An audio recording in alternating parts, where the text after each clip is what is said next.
অস্ট্রেলিয়ায় কাল শুরু হচ্ছে টাইগার অজিদের টেস্ট সিরিজের আগে একমাত্র ৩ দিনের প্রস্তুতি ম্যাচ। ইনজুরি কাটিয়ে ফিরলেও এই ম্যাচে মাঠে নামছেন না লিটন দাস।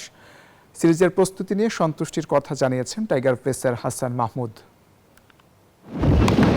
কন্ডিশন, আবহাওয়া এবং উইকেট সবকিছুই ভিন্ন। অস্ট্রেলিয়ার মাটিতে আরেকটি টেস্ট সিরিজের জন্য বাংলাদেশের অপেক্ষা প্রায় 2 যুগ। তার আগে 22 গজের সাথে মানিয়ে নিতে 3 দিনের প্রস্তুতি ম্যাচ খেলবে টিম টাইগার্স। মাঠের লড়াইয়ের আগে প্রস্তুতিতে কোনো কমতি রাখছে না বাংলাদেশ। পায়ের ইনজুরি থেকে দ্রুত সেরে ওঠা স্কোয়াডে ফিরেছেন লিটন দাস। প্রস্তুতি ম্যাচের উইকেট ঘুরে দেখেন তিনি। একমাত্র প্রস্তুতি ম্যাচে মাঠে না থাকলেও খেলতে পারেন অজিদের বিপক্ষে প্রথম টেস্টে। তবে ডারউইনে এদিন ফিল্ডিংয়ে বাড়তি মনোযোগ ছিল সাদমান মিরাজদের। এরপর তাদের অনুশীলন চলে ব্যাটিং ও বোলিংয়ে। নেট বোলার ভাড়া করে ব্যাটিং সেরেছে তারা।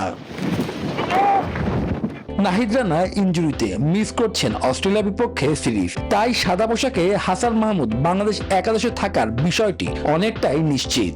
আমাদের যে প্র্যাকটিস গেমটা আছে সেটা অবশ্যই ম্যাচের আগে প্রস্তুতির জন্য খুব ইম্পর্টেন্ট এবং কন্ডিশনের সাথে পিচের সাথে মানিয়ে নেওয়ার জন্য এটা আসলে অনেক কাজে দিবে আমাদেরকে। বেশ কিছুদিন আগে জয় বাংলাদেশ দলের প্রস্তুতি ভালো হয়েছে, তাই জয়ের স্বপ্ন দেখছেন টাইগাররা। অবশ্যই আমাদের আরো সামনে অনেক টাস্ক আছে এবং অনেক সেশন আছে, সো আশা করি যে সবাই তাদের প্রিপারেশনটা নিতে পারবে এবং আমরা ভালো একটা স্টার্ট।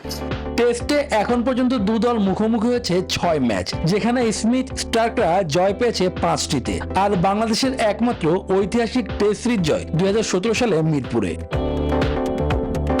শুভদেবনাথ, নিউজ 24।